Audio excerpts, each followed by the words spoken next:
እንኳን ወደ ፊልም ቻናላችን በደህና መጡ። ዛሬ እንደ አውሮፓውያን አቆጣጠር በ2016 የወጣውን ፓሴንጀርስ የተሰኘውን የሳይንስ ልቦለድ የፍቅርና የድራማ ፊልም አሳያቸዋለሁ። አቫሎን የተሰኘችው የጠፈር መንኮራኩር ሆምስቴድ 2 ወደ ተባለች አዲስ የሰዎች መኖሪያ ዓለም ስትጓዝ ትታያለች። በመንኮራኩሯ ውስጥ ያሉት ክፍሎች በሙሉ ባዶ ናቸው። መንኮራኩሯን በራሷ እየተመራች 258 የቡድን አባላትና 5000 ተጓዦች በሙሉ በከባድ እንቅልፍ ወይም ሃይበርኔሽን ውስጥ ናቸው። ድንገት መንኮራኩሯ በጠፈር ላይ የሚገኙ የድንጋይ ክምችቶች ውስጥ ስታልፍ መከላከያ ይዳከማል። ኃይል በሙሉ ወደ ዋና መከላከያ ቢዞርም መንኮራኩሯ ከአንድ ግዙፍ የጠፈር ድንጋይ ጋር ትጋጫለች። ይህ ግጭት በመንኮራኩሯ ላይ የተለያዩ ብልሽቶችን ያስከትላል። መንኮራኩሯ ራሷን ለመጠገን ጥረት ብታደርግም አንዱ የተጓዥ መተኛ ሳጥን በስህተት ይከፈታል። ከእንቅልፍ የነቃው ተጓዥ ስም ጂም ፕሬስተን የተባለ መካኒካል መሐንዲስ ነው። የአውቶማቲክ ሲስተሙ ለ120 ዓመታት ተኝቶ እንደቆየና ወደ ሆምስቴድ 2 ለመድረስ 4 ወራት ብቻ እንደቀሩት ይነግረዋል። በቀሩት ወራትም በመንኮራኩሯ ውስጥ ባሉ የቅንጦት አገልግሎቶች እየተዝናና መቆየት እንደሚችል ይገልጽላታል። ጂም ስለመታወቂያው፣ ስለማረፊያው ክፍሉ እና ፕላኔቷ ላይ ከመድረሱ በፊት ስላለበት ተግባራት መመሪያ ይሰጠዋል። ጂም ሌሎችን ሰዎች ለማግኘት በጉጉትና በጭንቀት ተሞልቶ ከክፍሉ ይወጣል። ለብዙ ተማሪዎች ተብሎ ወደ ተዘጋጀው አውቶማቲክ የመማሪያ ክፍልም ይገባል። ሆሎግራሙ ስለ ምድር ሁኔታ ሲያስረዳ ምድር በሰዎች ብዛት የተጨናነቀች ከመጠን በላይ የተጋነነች እንደሆነች ይናገራል። ጂም በጭንቀት ውስጥ ሆኖ ለምን እዚህ ብቻዬን ሆንኩ ብሎ ቢጠይቅ ሆሎግራሙ ግን ጥያቄውን ከትምህርቱ በኋላ ሲያልቅ እንዲጠይቀው ይነግረዋል። ሆሎግራሙ ሊመልስለት እንደማይችል ሲረዳ ሌሎች ሰዎችን ፍለጋ ይሄዳል። የመንኮራኩሩ ዋና መሰብሰቢያ አዳራሽ ይደርሳል። እዛም ቢሆን ማንም የለም። ነገር ግን አንድ አውቶማቲክ የመረጃ ጠረጴዛ ሊረዳው እንደሚችል ይነግረዋል። ጂም ከእውነተኛ ሰው ጋር መነጋገር እንደሚፈልግ ሲጠይቅ መረጃ ሰጪው ወደ አስተናጋጁ ይልከዋል። ሆኖም እዚያ ማንም አለመኖሩን ሲያይ የካፕቴን እርዳታ ይጠይቃል። ወደ መሪው ክፍልም ቢሄድ ወደ ውስጥ ለመግባት የሚያስችል ፍቃድ ባይኖረውም እንኳን ከዋና የቡድን አባላት መካከል አንዳቸውም እንዳልነቁ ከውጭ ሆኖ ያያል። ጂም በመጨረሻ ወደ ህዋ መመልከቻው ይሄዳል። እዚያም መንኮራኩሩ ወደ ሆምስቴድ 2 ለመድረስ ገና 90 ዓመታት እንደሚቀራት ይገነዘባል። በጣም ቀድሞ እንደነቃ ሲረዳ ወደ አዳራሹ እየሮጠ በመመለስ እንዴት ተመልሶ መተኛት እንደሚችል የሚጠይቅ መልእክት ወደ ምድር ይልካል። የመገናኛ ዘዴው ግን በጣም ውድ ለሆነው ለዚህ መልእክት ምላሽ ለማግኘት በግምት 55 ዓመታት እንደሚፈጅ ይነግረዋል። ጂም በከፍተኛ ድንጋጤና ተስፋ መቁረጥ ውስጥ ይወድቃል። መንኮራኩሯ ውስጥ እየተዘዋወረ ሳለ ባር ውስጥ ሌላ ሰው ያያል። ከአስተናጋጁ ጋር እያወራ ሳለ ግን አንድ ያልተለመደ ነገር ያስተውላል። አስተናጋጁ መጠጥ ሊያመጣለት ሲሄድ ጂም አስተናጋጁ አርተር የተባለ አንድሮይድ ወይም ሮቦት መሆኑን ይረዳል። ጂም ከአርተር ተጨማሪ መረጃ ለማግኘት ቢሞክርም እሱ ራሱ እንዴት ቀድሞ ሊነቃ እንደቻለ ለሮቦቱ ማስረዳት ይሳነዋል። በማግስቱም ጂም በማረፊያ ክፍሉ ውስጥ ይነቃና ወደ ምግብ ቤቱ ይሄዳል። በምግብ ዝርዝሩ ውስጥ ያሉት አብዛኞቹ ነገሮች ለጎልድ ክላስ ወይም የወርቅ ደረጃ ተጓዦች ብቻ የተፈቀዱ መሆናቸውን ይገነዘባል። ተራ ቡና እየጠጣ የተበላሸውን የመተኛ ሳጥን እንዴት መጠገን እንደሚችል ማሰብ ይጀምራል። ሁሉንም መሳሪያዎች አሰባስቦ ሳጥን እንዲሰራ ካደረገ በኋላ በውስጡ ይተኛል። ነገር ግን ምንም ነገር ሊፈጠር አልቻለም። ቀጥሎም ያገኛቸውን መሳሪያዎች በመጠቀም ወደ የቡድን አባላቱ የመተኛ ሳጥኖች ለመግባት ይሞክራል። ይሁን እንጂ ይህም ሊሆን አልተሳካለትም። በመንኮራኩሯ ላይ አልፎ አልፎ ትናንሽ ብልሽቶች መታየት ይጀምራሉ። ጂም ለመጠጣት በዋናነት ግን ከአርተር ጋር ለመነጋገር ወደ ባሩ መመላለሱን ይቀጥላል። ሮቦቱ የሰጠውን ምክር ጂም ወደ አንዱ የወርቅ ደረጃ ክፍሎች ሰብሮ እንዲገባና በመንኮራኩሩ ላይ ለመዝናናት እንዲሞክር ያሳምነዋል። ጂም ሁሉንም የቅንጦት ምግብ ቤቶች፣ ጨዋታዎች እና የመዝናኛ አማራጮች ይሞክራል። ነገር ግን ጊዜው እያለፈ ሲሄድ ብቻውን በመሆኑ ይበልጥ በሐዘንና በተስፋ መቁረጥ ይዋጣል። አንድ ቀን ሰክሮ በመተኛት ሳጥኖቹ መካከል ሲዘዋወር ለጠፈር ጉዞ ተብለው የተዘጋጁ ልብሶች ያሉበት ክፍል ውስጥ ይገባል። ጂም ልብሱን ለብሶ ወደ አየር መውጫ ይሄዳል። ማንሻውን በመሳብ እና ቁልፉን በመጫን የአየር ማውጫውን በር ይከፍታል። ከመንኮራኩሯ ውጭ ሲወጣ በሚያየው ትዕይንት ይደመማል። በዚያው ቅጽበት ያንን አስደናቂ እይታ እያየ ያለው ብቸኛው ንቁ የሰው ልጅ እሱ ነው። ጂም በጫማው ላይ ያሉትን ማግኔቶች በማላቀቅ በጠፈር ውስጥ መንሳፈፍ ይጀምራል። ሆኖም በውስጡ ከፍተኛ የሆነ ባዶነት ይሰማዋል። ወደ ውስጥ ተመልሶ በመግባት የጠፈር ልብሱን ያወልቃል። ነገር ግን ልብሱን ሳይለብስ ድጋሚ ወደ አየር ማውጫው ይመለሳል። ሁሉንም ነገር ለማቆም ወይም ራሱን ለማጥፋት አስቦ ማንሻውን ይጎትታል። ነገር ግን በመጨረሻው ሰከንድ ሐሳቡን በመቀየር ወደ ውስጥ ሲሮጥ ከአንድ ጠርሙስ ተንሸራትቶ ይወድቃል። ጂም ተነስቶ ሲቆም በአንዱ ሳጥን ውስጥ ያለች አውሮራ የተባለች ሴት ወዲያውኑ ቀልቡን ትስባለች። በመረጃ ማውጫው ውስጥ ስለሷ የሚገልጽ ፋይሎችን ይፈልጋል። ተጓዦች በሚያደርጉት ቃለ መጠይቅ ላይ የምትናገረውንም በማዳመጥ በሷ ውጥንቅጥ ይወድቃል። በኋላም ከሳጥኗ አጠገብ ተቀምጦ ቃለ መጠይቆቿን ሲያዳምጥ ይታያል። በባሩ ውስጥ የእሷን ጽሑፎች እያነበበ ስለ አጻጻፍ ብቃቷ ለአርተር ያወራላታል። ጂም በሁኔታው ግራ ይጋባል። የተሻለ ህይወትን ፍለጋ ወደ ሌላ ፕላኔት ጉዞ ጀምሮ ሳይደርስ ቀድሞ በመንቃቱ እና ትክክለኛዋን ሴት አግኝቶ ሊያገኛት አለመቻሉ በሀሳብ ይወጥረዋል። ጂም ስለ እሷ ማሰቡን አያቆምም። እሷንም የመቀስቀስ ሀሳብ በአይምሮ ይመላለስ ጀመር። ጉዳዩን ለሮቦቱ አርተር ቢያማክረውም አርተር ግን የጉዳዩን ውስብስብነት ሊረዳው አልቻለም። እሷን ለራሱ ጥቅም ሲል ቢቀሰቅሳት እሷንም እዚያው መንኮራኩር ላይ እንድትሞት ሊያደርጋት እንደሆነም ያስባል። ጂም መጀመሪያ ላለማድረግ ይወስናል። ነገር ግን ጊዜ ያለፈ ሲሄድ ሀሳቡን ከአእምሮ ሊያወጣው አልቻለም። በመጨረሻ አንድ ቀን ሀሳቡን ይለውጣል። ወደ እርሷ የመተኛ ሳጥን ሄዶ እንዲነቃ ያደርገዋል። እሷ ልክ እንደሱ የመቀስቀስ ሂደቱን ስታልፍ እሱ ተደብቆ ወደ ክፍሉ ይሄዳል። ከተወሰነ ጊዜ በኋላም እሷን ለማግኘት ተስፋ በማድረግ ወደ ዋናው አዳራሽ ይሄዳል። እዚያም ልክ እሱ ከአንድ ዓመት በፊት እንደነበረው ግራ ተጋብታ ያገኛታል። ጂም ነክተው ያሉ ሰዎች እነሱ ብቻ መሆናቸውን ነግሮ ወደ መመልከቻው ይወስዳታል። በመቀጠልም የቡድኑ አባላት ማግኘትም ሆነ የመንኮራኩሩን ዋና ትዕዛዞች መቆጣጠር እንደማይችልም ይነግራታል። አውሮራ በጣም ደንግጣ ወደ መተኛ ሳጥኗ ለመመለስ ትፈልጋለች። ወደ ሳጥኑ ሲደርሱ ግን ጂም ተመልሶ ለመተኛት የሚያስችል ምንም አይነት መሳሪያ በመንኮራኩሩ ላይ እንደሌለ ይገልጽላታል። ይህም ማለት እዚያው መንኮራኩሩ ላይ መቅረታቸውን እያማሳወቁ ነበር። ወደ አዳራሹ ይመለሳሉ። እሷም ገና ከእንቅልፍ በመነሳቷ እንድታርፍ ይነግራታል። እሱ ከአንድ ዓመት በላይ ብቻውን በመቆየቱ ታዝንለታለች። ጂም ባደረገው ነገር እየተጸጸተ ወደ ባሩ ይመለሳል። አርተር እሷን የቀሰቀሳት እሱ መሆኑን ለአውሮራ እንዳይነግራት ይለምነዋል። በማግስቱ አውሮራ ከእንቅልፏ ትነቃለች። ወደ አዳራሹ ተመልሳ አውቶማቲክ የመረጃ ጠረጴዛውን ስለ መተኛ ሳጥኖቹ ትጠይቃለች። ጂምም አብሯት ሆኖ ቁርስ ለመብላት ይሄዳል። እነሱ ሲወጡ የመረጃ ጠረጴዛው ላይ አንድ አይነት ብልሽት ይታያል። ምግብ ቤቱ ውስጥ አውሮራ ጂም ከአንድ ዓመት በላይ አንድ አይነት ቁርስ ብቻ ሲበላ እንደቆየ ትረዳና ከወርቅ ደረጃ ምግቦች አንዱን ታመጣለታለች። ሳጥኖቹ ስለመጠገን ይወያያሉ። ነገር ግን እንደ ጂም ሳይሆን አውሮራ ተስፋ ለመቁረጥ ዝግጁ አልነበረች። በሕክምና ክፍሉ ውስጥ ትፈልጋለች። የምርምር ሰነዶች ትመረምራለች። በመጨረሻም የቡድን አባላቱን የመተኛ ክፍሎች በሮች ሰብሮ ለመግባት ትሞክራለች። ጂም በመንኮራኩሩ ላይ ተጨማሪ ብልሽቶችን እየታዩ መሆኑን ያስተውላል። ከተወሰነ ጊዜ በኋላ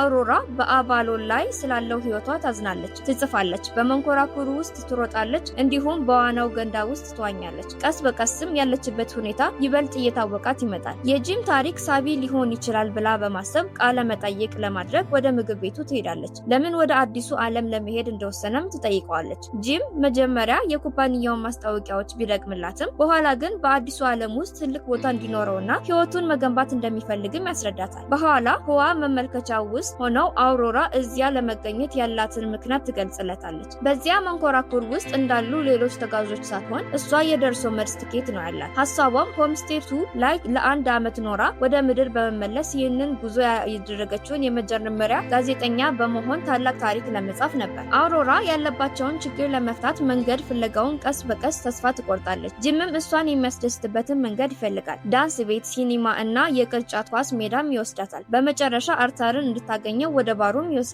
ያለችበትን ሁኔታ እስክትረሳው ድረስ ለጥቂት ጊዜ ዘና ትላለች። ጂም በእሷ ላይ ስላደረገው ነገር እያሰበ በከፍተኛ የጥፋተኝነት ስሜት ከሮቦቱ ጋር ያወራል። ከጥቂት ቆይታ በኋላ ጂም የሆነ ነገር ሲሰራ ይታያል። አውሮራ ወደ መመልከቻው ሲገባ ጂም ከብረት የተሰራ ትንሽ የክራይሰል ህንፃ ቅርጽ ታያለች። ከተወሰነ ጊዜ በኋላ ባር ውስጥ ቀጠሮ ይይዛሉ። እራት እየበሉ ስለ ህይወታቸው ይጨዋወታሉ። አውሮራ ገና ወጣት ሳለች አባቷ እንደሞተ ትነግረዋለች። ከእራት በኋላም ጂም አውሮራን ወደ አየር ማውጫው ይወስዳታል። የጠፈር ልብሶችንም ይለብሳሉ። አብረው ወደ ጠፈር ለሽርሽር ይወጣሉ። ጂም በመጨረሻ ያንን አስደናቂ ልምድ የሚያካፍለው ሰው አገኘ። ጂም የጫማዎቹን ማግኘት ያጠፋል። ሁለቱም አብረው በጠፈር ውስጥ ይንሳፈፋሉ። ወደ ውስጥም ሲመለሱ ወዲያውኑ ይሳሳማሉ። ከዚያ ወደ ክፍሉ ሄደው አብረው ያድራሉ።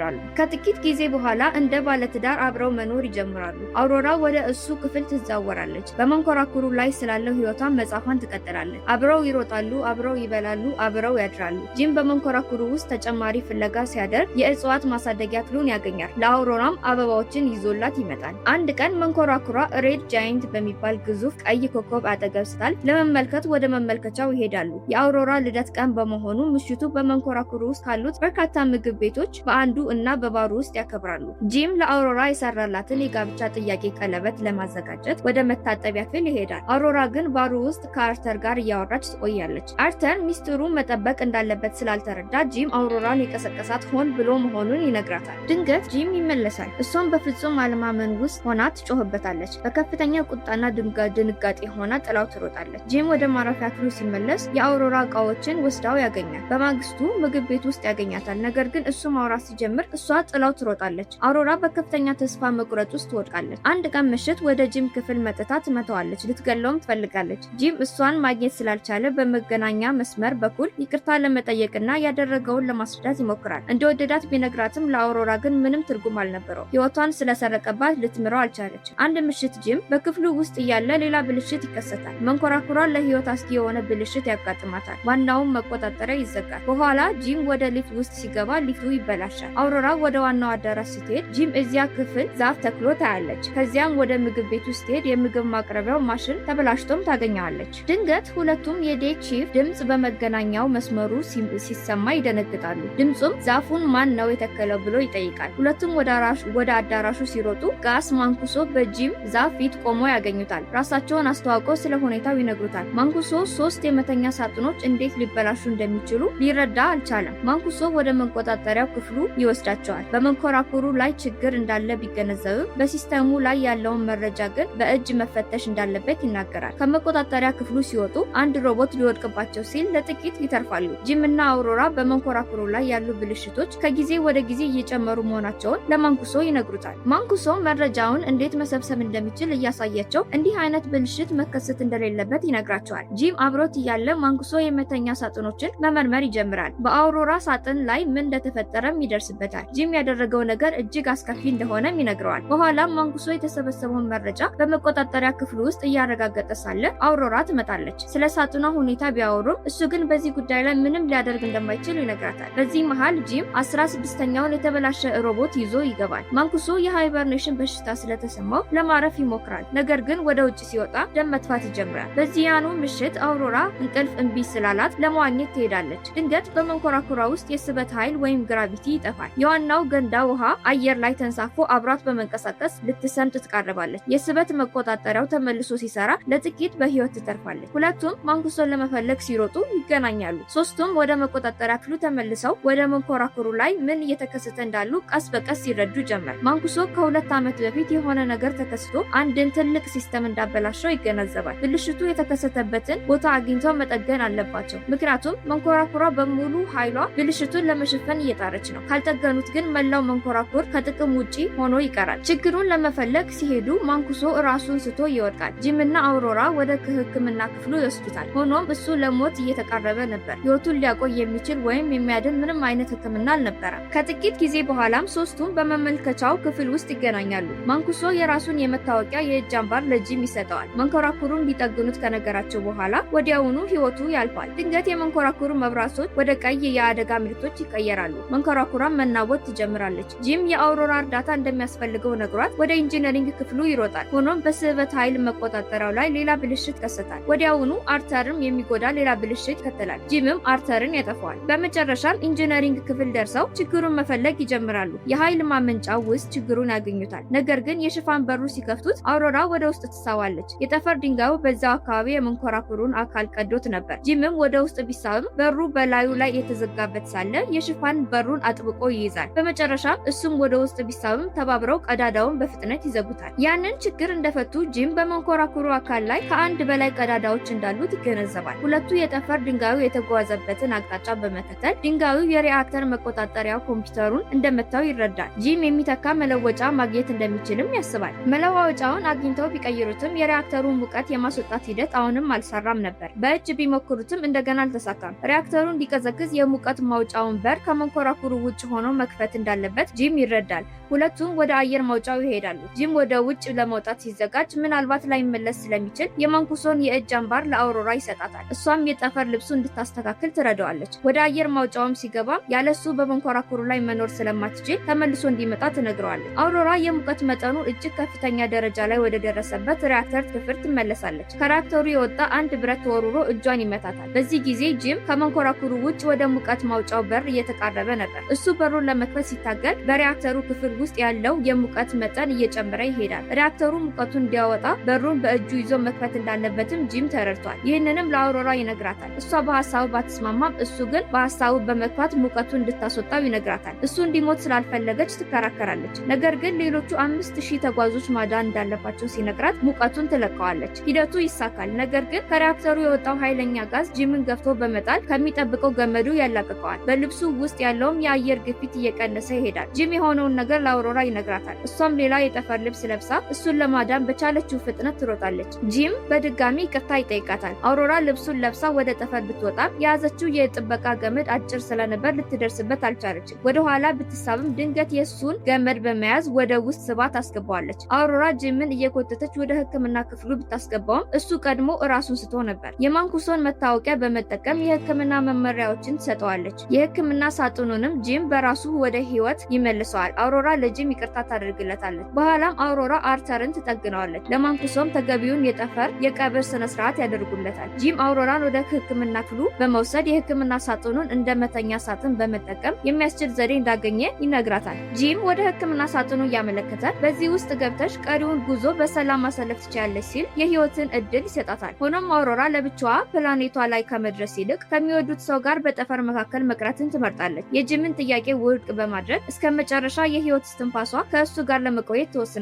በመጨረሻም ጂም የጋብቻ ጥያቄውን ያቀርብላታል። ሁለቱም በከዋክብት መካከል የራሳቸውን ዓለም መስርተው መኖር ይጀምራሉ። ከ88 ዓመታት በኋላ አባሎን ሆምስቴቱ ደረሰች። የቡድን አባላቱም ከረጅም እንቅልፍ ነቅተው ወደ ዋና አዳራሹ ሲወጡ የሚያዩት ነገር አስደናቂ ነበር። መንኮራኩሩ በብረት የተገነባ ሳይሆን በጂም እና በአውሮራ እጅ የለማ በዛፎችና በአበቦች የተሸፈነ ገነትም ሆኖ አገኙት። አውሮራ ለተጓዦች ሁሉ የሚሆን አንድ የመጨረሻ መልእክት አለች። ይህም መልእክት ሌሎች ተኝተው በነበሩበት ወቅት ሁለት ነፍሳት በጠፈር ግርማ ውስጥ እንዴት በፍቅርና በተስፋ ህይወታቸውን እንደገነቡ የሚተርክ የማይረሳ ታሪክ አሻራ ነበር።